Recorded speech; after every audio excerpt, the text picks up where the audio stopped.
Hello, welcome to a presentation from the Ohio Department of Transportation on property management and clearing a structure for demolition once your agency has taken possession.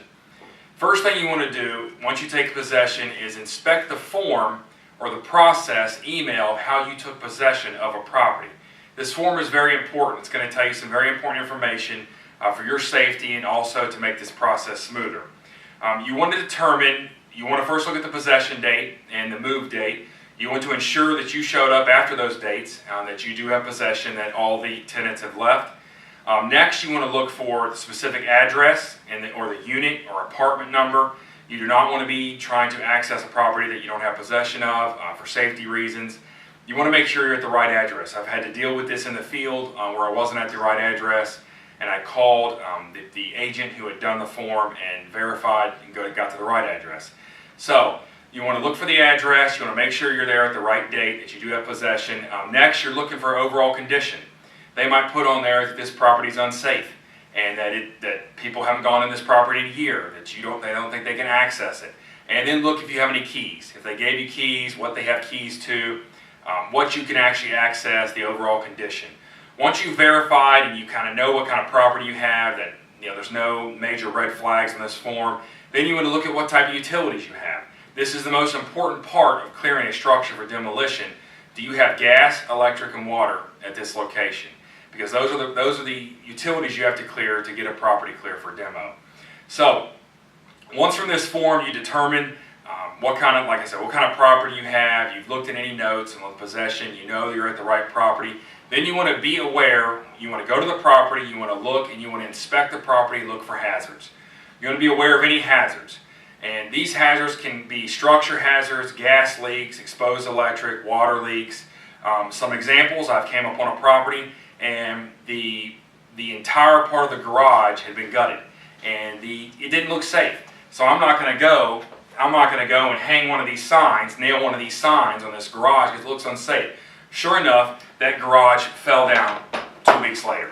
And I came up on a property and there was gas leaks. I smelled gas. I immediately called the emergency gas repair and that utility was taken care of within hours.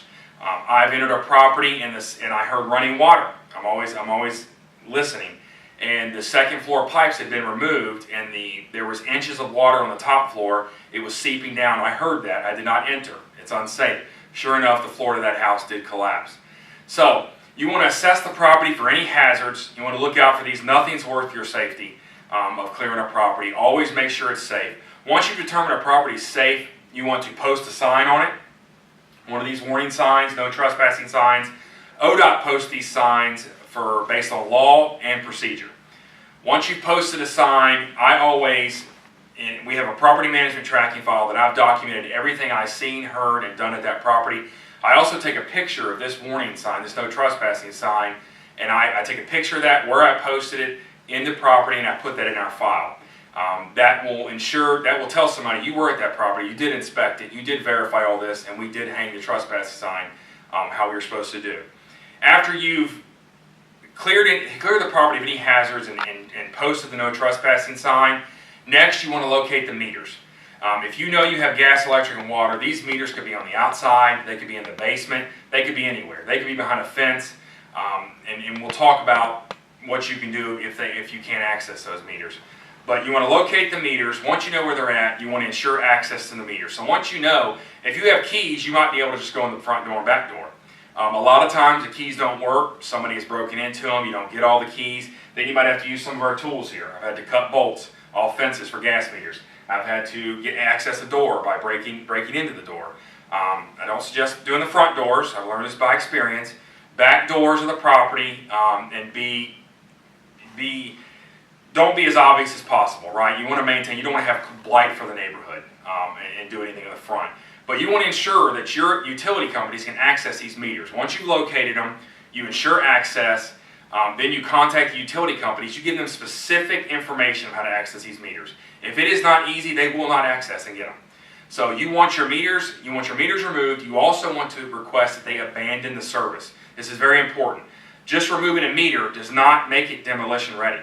There could still be live gas in the line. You want them to abandon the service. That means they've cut the gas or electric or water line at the street or where it's connected, and they've drained any excess gas. They've made sure the electrics were capped off, the water's capped off. You won't have any geysers if you have demolition.